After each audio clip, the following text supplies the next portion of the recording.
भावमय सतगुरुवर वंदन, करूं आदर सत्कार नमन, सदा कल्याण मंगलम आ। दिव्य गुरु चैत्यवहरताता, करूं परियोपासन चितलाय। रहे साता का जतन उपाय, रहे साता का सतत उपाय। बुद्धि प्रदाता पूज्य विराट गुरुदेव पूज्य वैभव श्री जी महाराज को भाववंदन। उपस्थित सभी भव्य आत्माओं की भव्यता को प्रणाम। जय हो। प्रश्न किया था पुद्गल किसे कहते हैं, है ना। आप इसको समझने के लिए मोटा मोटी तौर पे ऐसा समझो कि जिसे आज का साइंस एटम कहता है, मॉलिक्यूल कहता है, एटम ही समझ लो आप। एटम जिसे कहता है उसे हमारा जैन दर्शन पुद्गल कहता है। वैसे इस मामले में भी बहुत सारी नई चीजें हैं कि मैटर को पुद्गल कहा जाए या एटम को कहा जाए, बट आई सपोज एटम को ही हम पुद्गल कहेंगे। हाँ गुरु साहब, और एटम मतलब माइन्यूट पार्टिकल जो होता है मतलब वही पुद्गल है। हाँ वही पुद्गल है, which can't be further, which doesn't exist, इससे छोटा और वो सिंगुलरली एग्जिस्ट नहीं करता। Like it is a combination of electron, proton and neutron, है ना, द स्मॉलेस्ट पार्टिकल। उसी तरह से पुद्गल को भी द स्मॉलेस्ट पार्टिकल कहा जाता है। इसको और थोड़ा सा समझ लो, जैसे एक हम बात करते हैं सबसे छोटे पार्टिकल की, जब जीवाणु की बात करते हैं, that is like biological cell, the plant cell, the animal cell, the smallest cell आप उसको कह सकते हो। जो कई बार हम कहते हैं कि उसको और फर्दर डिफ्रेंशिएट ही नहीं किया जा सकता, तो वो कहा जा सकता है। और जब हम नॉन लिविंग की बात करते तो atom is the smallest particle. लेकिन जैन दर्शन के हिसाब से फिर पुद्गल मतलब एग्जैक्टली क्या क्या डेफिनेशन करोगे गुरु साहब? वही डेफिनेशन है ना, सबसे छोटा पार्टिकल जो जड़ है, चेतन नहीं है, जिसमें चेतनता नहीं है। जिसमें चेतनता है वो जीव है। जीव है। हम दो चीज पढ़ रहे हैं ना, हम आगे पढ़ेंगे, जीवास्तिकाय पुद्गलास्तिकाय आगे पढ़ेंगे। हाँ हाँ गुरु साहब। मतलब दो जो 6 द्रव्यों में से जो 2 द्रव्य है, वो काल के बाद हम वही 2 द्रव्य पढ़ेंगे, और क्लियर हो जाएगा, है ना। जय हो। समयवज्जिका पुस्तक के खंड 1 अध्याय 2 का ये हम चैप्टर पढ़ रहे हैं। पेज नंबर 53 पर हमने अब तक काल के अलग अलग तरह के काल जो सूत्रों में दिए गए हैं वो पढ़े। अब आज हम पढ़ रहे हैं पेज नंबर 53, चौथा द्रव्य काल में काल की वैज्ञानिक अवधारणा और उसके आध्यात्मिक अर्थ। सर जेम्स जीन्स, उनकी जो बुक है फिजिक्स एंड फिलॉसफी, जिन उन्होंने कंपैरेटिव स्टडी किया है फिजिक्स और फिलॉसफी पर, उसके पेज नंबर 56 और 58 पर उन्होंने लिखा है कि वर्तमान वैज्ञानिक विवेचन में काल शब्द का 4 भिन्न भिन्न अर्थों में प्रयोग हुआ है। काल शब्द को अलग अलग तरह से यूज में लिया है। अब काल क्या है? पहला है कंसेप्चुअल टाइम, वह काल जो सामान्यतः मनुष्य के मस्तिष्क में रहता है। मतलब इंसान जिस तरह से सोचता है, जैसे कुछ लोग हैं वो हमेशा भविष्य काल में ही जीते हैं, कुछ लोग हैं जो हमेशा प्रेजेंट में ही जीते हैं, कुछ लोग हैं जो हमेशा पास्ट में ही जीते हैं। तो आप उसको कह सकते हो संकल्पनात्मक काल। दूसरा, इंसान अपने दिमाग में बहुत अलग अलग काल को जीता है ना। तो पुस्तक में कहा गया है कंसेप्चुअल टाइम, वह काल जो सामान्यतः मनुष्य के मस्तिष्क में रहता है। दूसरा है प्रिसेप्चुअल टाइम, यानी प्रत्यक्षात्मक काल, जो किसी एक मनुष्य के ज्ञान पर आधारित होने से एक आयामी है, यूनिडायमेंशनल है। यानी एक मनुष्य के ज्ञान पर आधारित होने से, हम जब किसी एक व्यक्ति के नजरिए से देख रहे हैं और यूनिडायमेंशनल देख रहे हैं, तो उसे प्रत्यक्षात्मक काल कहा है। फिजिकल टाइम, ये सबसे ज्यादा मतलब जो सार्वजनिक है, व्यावहारिक है, जो हमारे रूटीन के बिहेवियरल पैटर्न में आता है, और सार्वजनिक है एवं भौतिक तथा खगोल विज्ञान में वर्णित है। फिजिकल तथा खगोल यानी जियोलॉजिकल। पूर्ण काल जो अखंड तथा तात्विक विवेचन का विषय है, जो अखंड तथा तात्विक विवेचन का विषय है, जो एब्सोल्यूट है, जो टुकड़ों टुकड़ों में नहीं बांटा जा सकता और जिसका आप पूरा विवेचन कर सकते हो। काल विभाजन की ये वैज्ञानिक दृष्टि है। यहाँ काल को 4 भेदों में समझा गया है, मगर सत्य ये है कि कोई भी वैज्ञानिक परिकल्पना ऐसी होती ही नहीं है जो स्यात् आध्यात्मिक अपेक्षा नहीं रखती हो। अकॉर्डिंग टू दिस जो बुक कहें या जो हम गुरुजी की दृष्टि से कहें, तो काल विभाजन की ये वैज्ञानिक दृष्टि है। ये एक साइंटिफिक नजरिए से ये पूरा की पूरा डेफिनेशन दी गई है और यहाँ 4 भेदों में समझा गया, मगर सत्य ये है कि कोई भी वैज्ञानिक परिकल्पना ऐसी होती ही नहीं जो स्यात् आध्यात्मिक अपेक्षा नहीं रखती हो। ऐसा क्यों कहा गया वो हम आगे पढ़ते हैं। हर वैज्ञानिक समझ, आविष्कार या परिकल्पना एक स्यात् विधा ही होती है, यानी जो भी आप लॉज पढ़ रहे हो, प्रिंसिपल्स पढ़ रहे हो, उसमें साइंटिस्ट क्या करता है, सबसे पहले एक हाइपोथेसिस देता है, यानी विभंग विधा ही होती है। वो एक डायमेंशन की ही समझ दे रहा है क्योंकि हाइपोथेसिस दे रहा है, लेकिन समझने की बात यह है कि वो हाइपोथेसिस कहाँ से आ रहा है। जो साइंटिस्ट एक हाइपोथेसिस दे रहा है और उस हाइपोथेसिस के आधार पर वो कोई भी लॉ या एक्सपेरिमेंट को प्रूव कर रहा है, from where does it arise? It arises from within. That is the spiritual side of scientist, and that is the spiritual side of science. तभी कहा गया कि कोई भी वैज्ञानिक परिकल्पना ऐसी होती ही नहीं जो स्यात् आध्यात्मिक अपेक्षा नहीं रखती हो। पूर्ण की अनेकांत तथागतता का कोई एक पहलू ही होता है। एब्सोल्यूट की जो मल्टी डायमेंशनल जो एक्सपीरियंसेस है उसका कोई एक यूनी डायमेंशन ही साइंटिस्ट प्रस्तुत कर पाता है। तो क्यों ना हम इस वैज्ञानिक अवधारणा को आध्यात्मिक अर्थों में यथासंभव शब्दों के सहारे समझने का प्रयत्न करें। ये जो भी साइंटिफिक हाइपोथेसिस दिया हुआ है, अभी हमने जो 4 पढ़ा, तो उसको हम ट्राई करते हैं कि हम स्पिरिचुअली बाय वर्ड्स समझें। काल का प्रथम भेद संकल्पनात्मक काल देवलोक व नरक लोक के जीवों का होता है।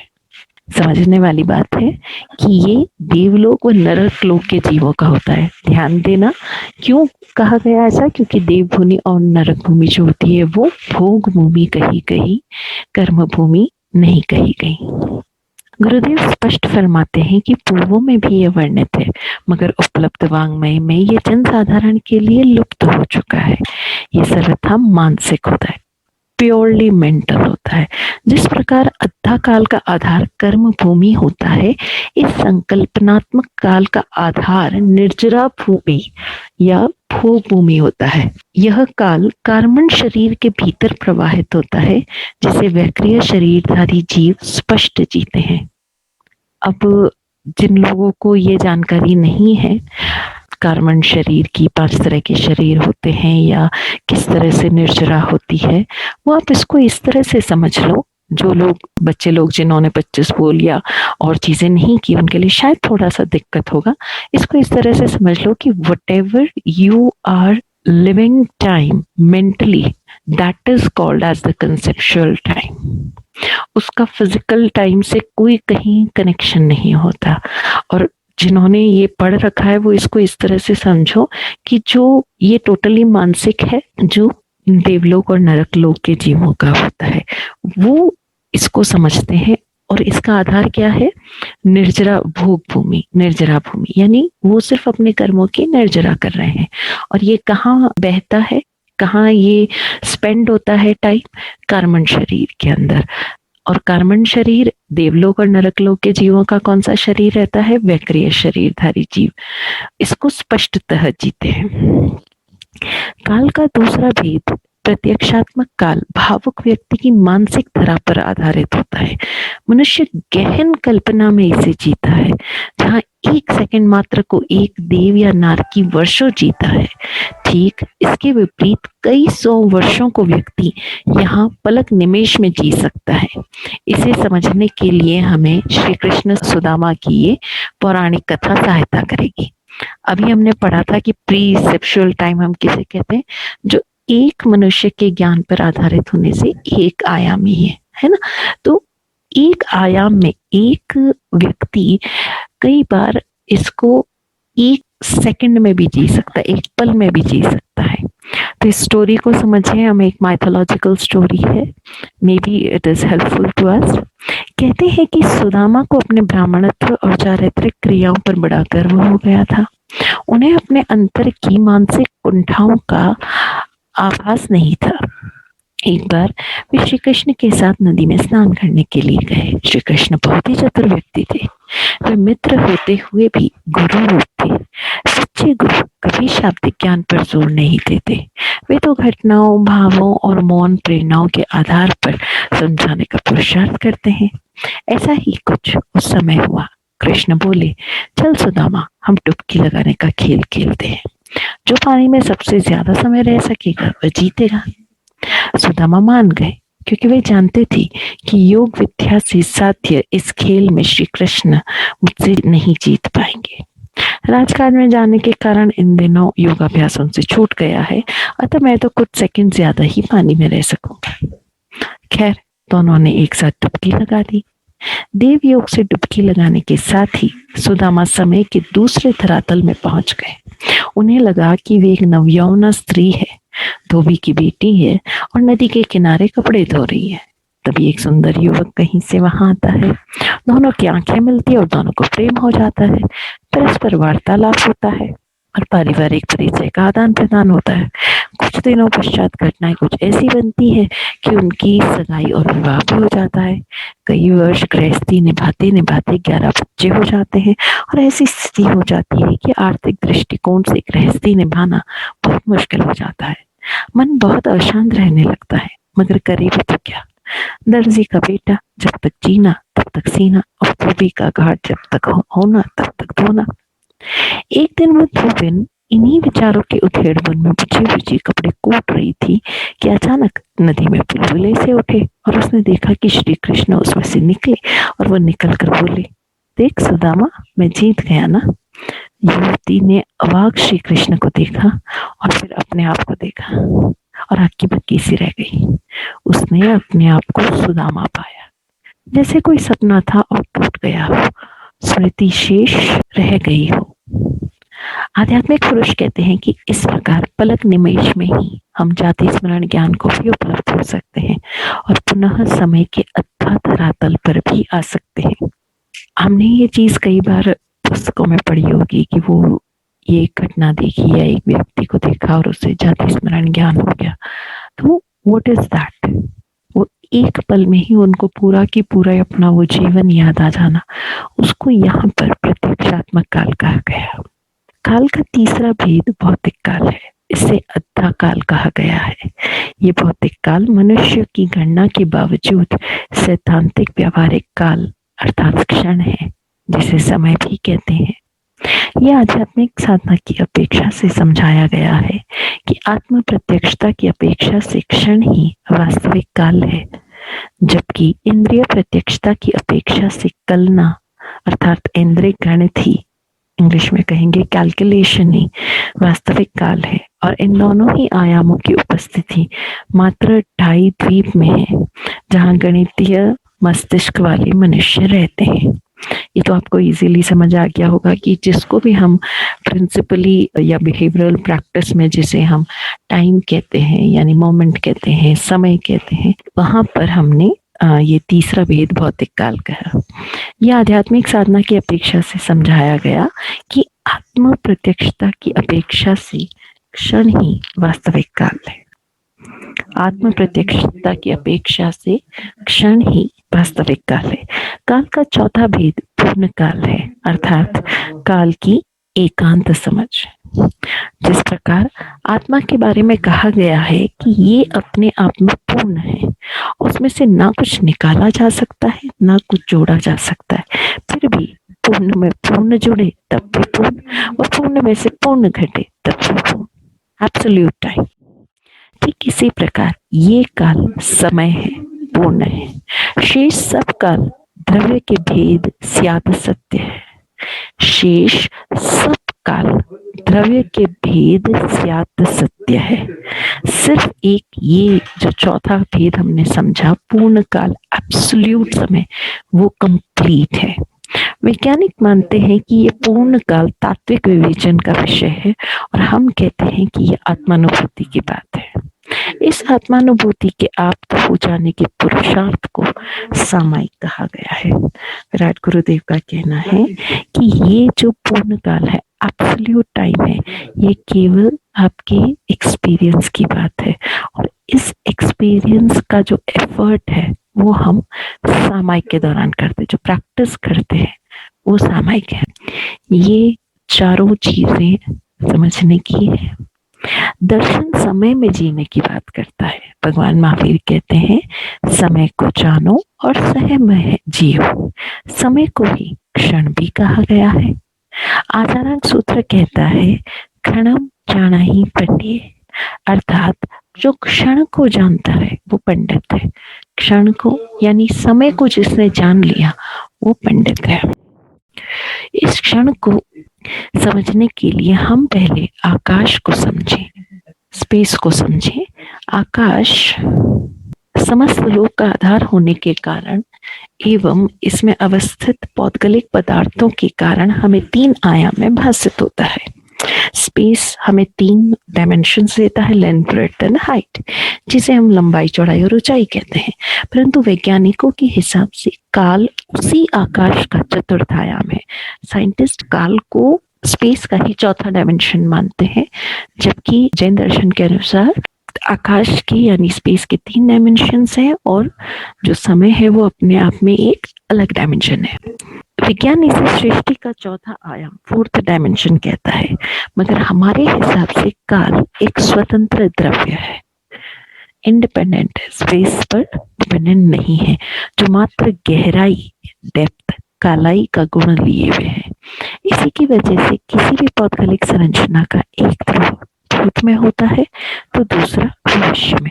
यानी कोई भी ऐसी आपकी एटॉमिक स्ट्रक्चर होगा या मॉलिक्यूलर स्ट्रक्चर होगा तो उसका एक सिरा, एक पोल पास्ट में होगा और दूसरा पोल फ्यूचर में होगा।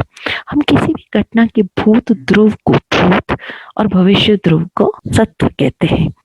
मतलब जो भी हम घटना देख रहे हैं और उसका जो पास्ट पोल है उसको हम भूत कहते हैं और जो भविष्य ध्रुव है उसका जो फ्यूचर पोल है, जो दूसरा सेकंड पोल है, उसको हम कहते हैं सत्व।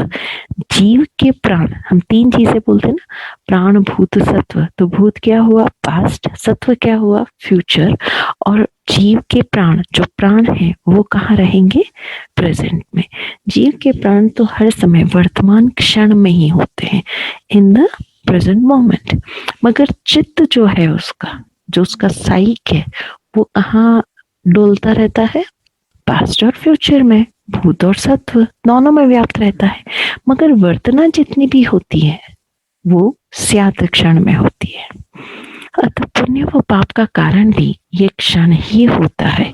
इसीलिए जो साधना है वो भी हम क्षण की ही करते हैं और इसी क्षण को समय कहा गया है और साधना को सामायिक।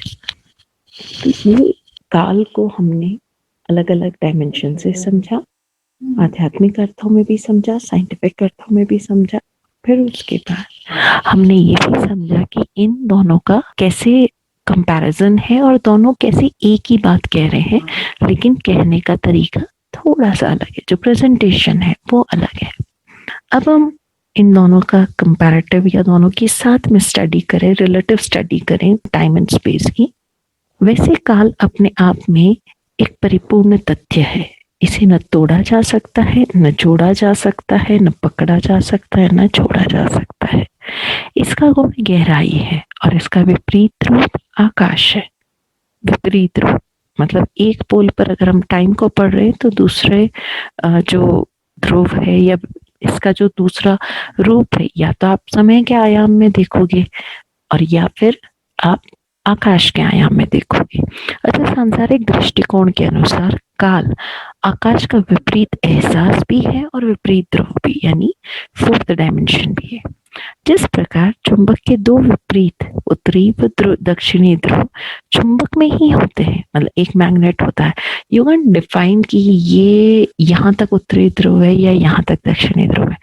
दोनों ही नॉर्थ पोल और साउथ पोल, छोटी से छोटी मैग्नेट हो या बड़ी से बड़ी, they both exist in that magnet only, and they both can't be differentiated. You can't like cut down that this is the north pole and this is the south pole. Even if you cut down one means a magnet into two pieces, again both the pieces of magnet will possess a north pole and a south pole.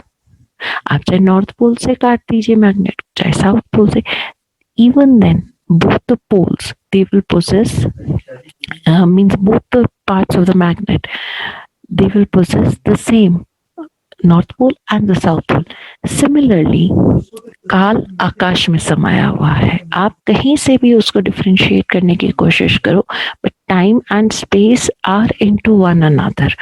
आप समझने के लिए हम इसको इस तरह से समझ सकते हैं कि ये इसको ऐसे समझे और ऐसे, लेकिन ये उसी में समाया हुआ है। ये वैज्ञानिक दृष्टि है, भौतिक विधा है, पौद्गलिक समझ है, मतलब ये एक आप कह सकते हो मटेरियल समझ है जिसको हम समझ रहे हैं समझने की दृष्टि से। लेकिन जो आध्यात्मिक रहस्य है वो बिल्कुल विपरीत है। वो कहता है काल एक स्वतंत्र द्रव्य है और आकाश एक स्वतंत्र द्रव्य है, जिसे आत्मा में ही उद्भूत, उद्घाटित व अनुभूत किया जाता है।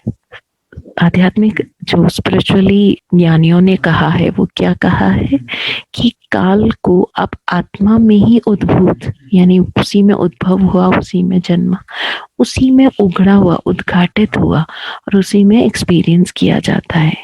वह रहस्य ये है कि संपूर्ण आकाश काल में समाया हुआ है। साइंस क्या कहता है कि काल आकाश में समाया हुआ है, लेकिन आध्यात्मिक रहस्य ज्ञानियों ने क्या कहा, उन्होंने अपने अनुभव के आधार पे कहा कि पूरा की पूरा आकाश जो है वो काल में समाया हुआ है, काल आकाश में नहीं है। तभी तो इससे पहले कहा गया कि आध्यात्मिक रहस्य बिल्कुल उल्टा है। काल की गहराई में हर क्षण नया आकाश है, किसी भी मोमेंट, किसी भी समय, पूरा की पूरा। तभी तो हम कहते हैं कि हमारे जो केवल ज्ञानी हुए वो हर समय में भूत भविष्य वर्तमान एक साथ देख रहे हैं, वो पूरा की पूरा संसार देख रहे हैं। वो केवल ज्ञानी हो गए। कैसे हो गए? उन्होंने चौथी डायमेंशन को भी जीत लिया और वो सारा का सारा आत्मा में यानी स्थित अवस्था में भासित होता है। अतः आत्मा में ही है, वस्तुतः आत्मा ही समय है। यहाँ यह मननीय है, मानने योग्य है कि फिर आत्मा को काल क्यों नहीं कहा गया, मनन करने योग्य है। समय क्यों कहा गया? वह इसलिए कि निश्चय में तो काल वैज्ञानिकों का एब्सोल्यूट टाइम है। शेष काल के तीनों आयाम तो अलग अलग अपेक्षाओं की गणना है और अध्यात्म में ये काल मात्र उपस्थित क्षण ही है। भले ही साधारण व्यक्ति के समक्ष उपस्थित क्षण मात्र गणित में काल का छोटे से छोटा बिंदु मात्र होता है। जो क्षण है, जो मोमेंट है, that is the indivisible part of time. लेकिन केवल ज्ञानी, केवलज्ञ के लिए तो वही बिंदु इनफाइनाइट होता है, क्योंकि वो उतना डेप्थ तक देख पाते हैं। त्रिकाल अनंत होता है, मतलब वो तीनों काल उस एक समय, उस एक क्षण में देख पाते हैं। और कितना इनफाइनाइट, उन्हें तो उसी बिंदु में अर्थात समय में संपूर्ण रूप, त्रिकाल, दृश्य रूप जितना भी चित्रित है एक साथ भासता है, वेदन होता है, अनुभूत होता है। अतः उसे प्रत्येक क्षण मात्र को, संधि मात्र को समय कहा गया है और समय को ही आत्मा माना गया है, सिद्धांत माना गया है और उस स्थिति को प्राप्त करने की साधना पद्धति को सामायिक कहा गया है। आज इतना ही समझिए, क्योंकि इससे ज्यादा फिर चीजें कंफ्यूजन में आ जाएगी। इसको आज वापस पढ़िएगा, फिर कल हम इसको एक और दृष्टि से समझेंगे और फिर हम समझेंगे कि समय क्या है। आज हम इसको यहीं पर विराम देते हैं। आई विल अगेन सजेस्ट आप इसको दोबारा गो थ्रू होइएगा और नहीं समझ में आए तो आप एक बार फिर सुन लीजिएगा, हो सके तो एक पेन पेंसिल लेकर बैठिएगा, एक टेबल की तरह बनाकर नोट्स बनाते हुए समझिए, आपको बहुत इजीली समझ आ जाएगा।